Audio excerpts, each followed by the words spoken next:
Здравствуйте, вы смотрите «Дорожный патруль» на башкирском спутниковом телевидении. Сегодня в выпуске. В Уфе грузовик, сдавая назад, сбил насмерть пенсионера.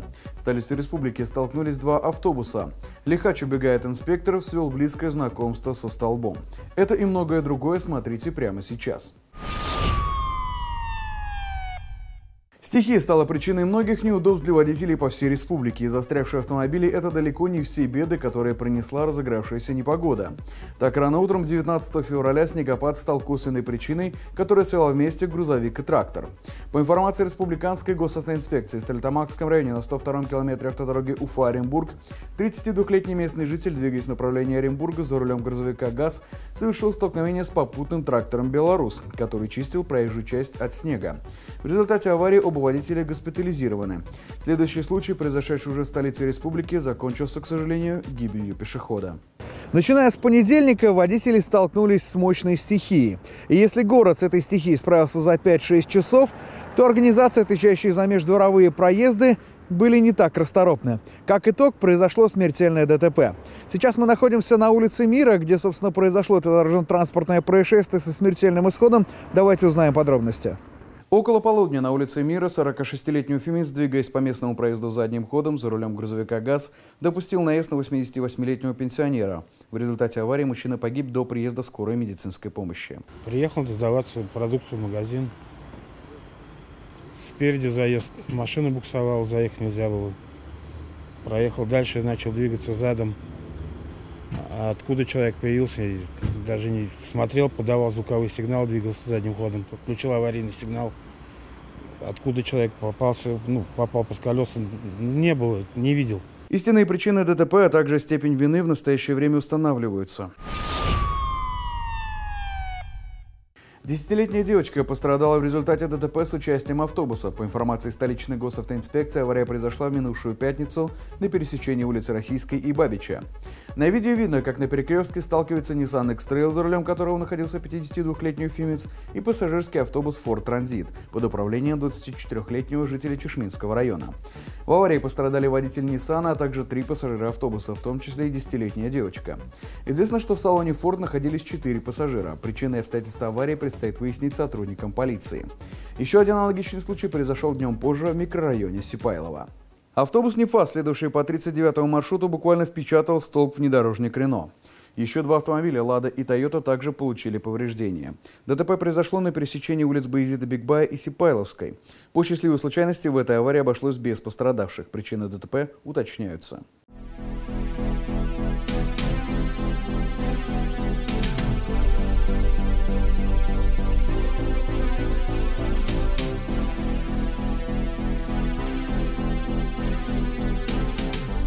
В Башкортостане ищут автомобиль, который совершил наезд. По информации Республиканской госавтоинспекции, ДТП произошло в 9 часу вечера 18 февраля на 32-м километре автодороги Мелиус-Федоровка. В аварии пострадал 39-летний житель Зилаира, который вышел на проезжую часть для осмотра неисправности своего грузовика КАМАЗ. Автомобиль, совершивший наезд, двигался в направлении Мелиуза. А герою следующего сюжета скрыться от правосудия не удалось. Кадры погони за лихачом уже облетели все социальные сети. По информации ведомства, лихач, проезжая по улице Вокзальной в Стерлитамаке, проигнорировал требования инспекторов об остановке и попытался скрыться. В ходе погони нарушитель неоднократно нарушал правила дорожного движения и подвергал опасности себя и окружающих.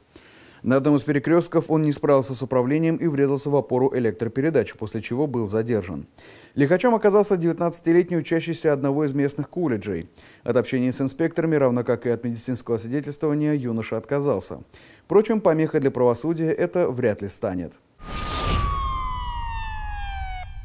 Когда тормозов нет в голове, это плохо. Хуже, когда тормозов нет на машине. Как не остаться без возможности остановиться, смотрите в следующем сюжете. Любая неисправность может грозить как вашему автомобилю, так и его пассажирам и, конечно же, водителю. Однако машина подает сигналы. Как правильно распознать такие сигналы, касающиеся торможения, мы попытаемся сегодня узнать.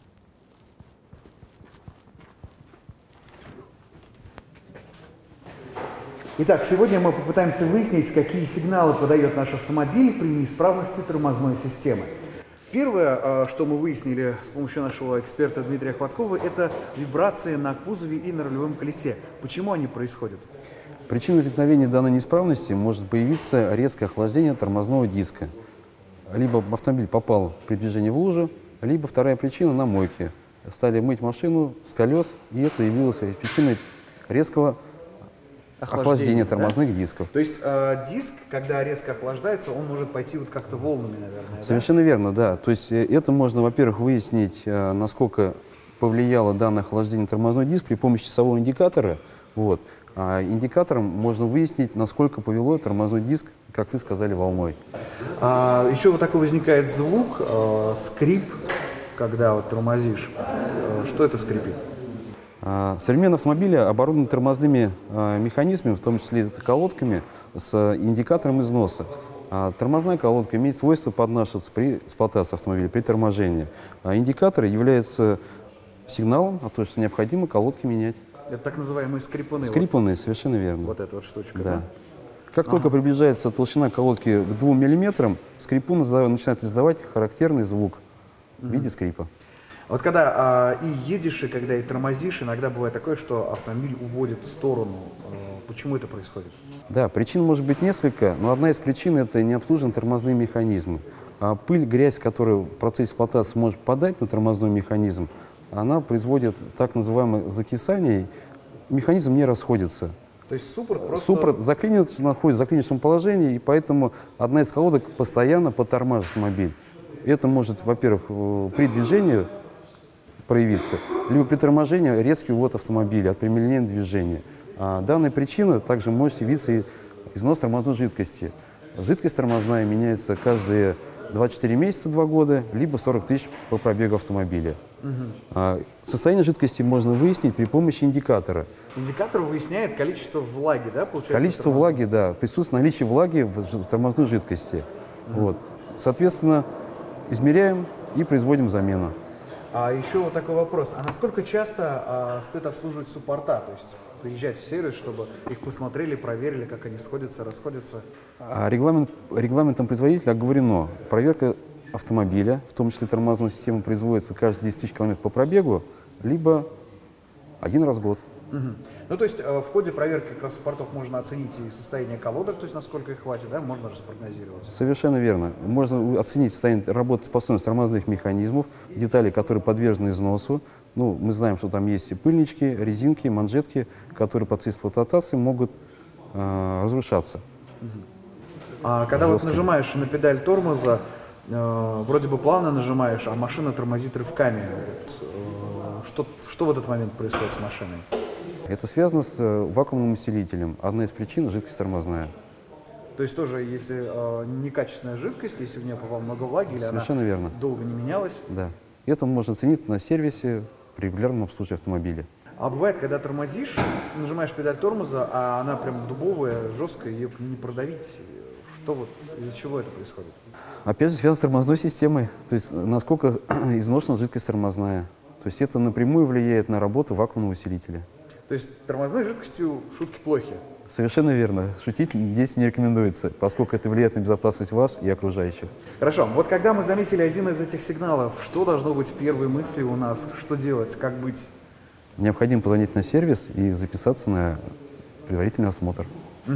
А скажите, вот в ходе предварительного осмотра какие операции должен сделать мастер, чтобы определить состояние тормозной системы? Ну, естественно, снимается колесо автомобиля, вот, производится осмотр тормозного механизма, суппорт разбирается, смотрятся тормозные колодки, производится замер тормозного диска по износу по толщине, производится инспекция внутренних составляющих манжет, резинок. Если есть необходимость, производится замена изнашиваемых деталей и чистка, смазка механизмов. Друзья, не откладывайте визит в сервис, если вы заметили на своей машине какой-то один из этих признаков. Это влияет напрямую на безопасность как вашего автомобиля, так и его пассажиров, так и вас, как водителя.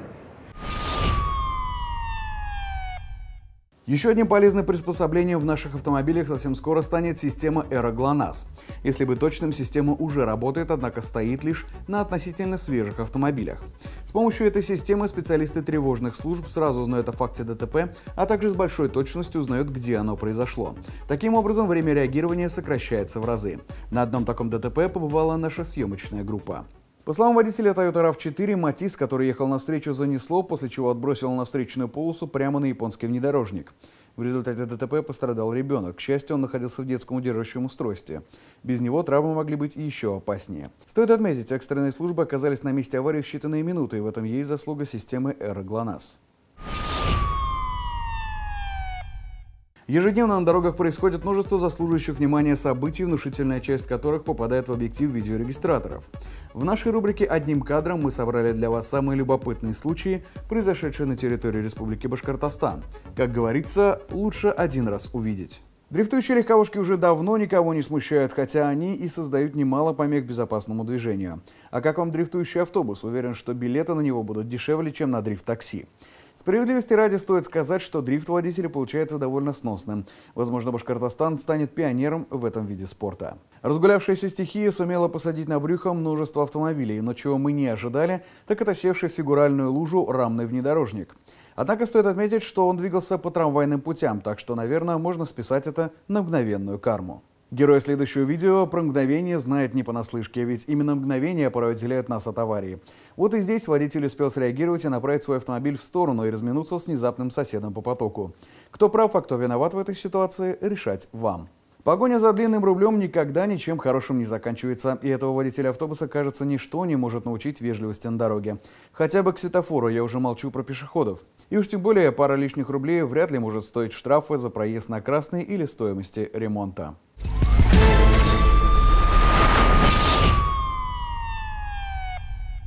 Автошкола «Автокурс». Обучение на все категории. Город Уфа, проспект Октября 132/3, поселок Чесноковка, улица Школьная, 2/2. Телефон 293 46 06. У вас проблема, у нас решение. Квалифицированный персонал, запчасти в наличии, приятные цены и персональный подход. Сервисный центр «Лето». Мы делаем то, что хорошо знаем.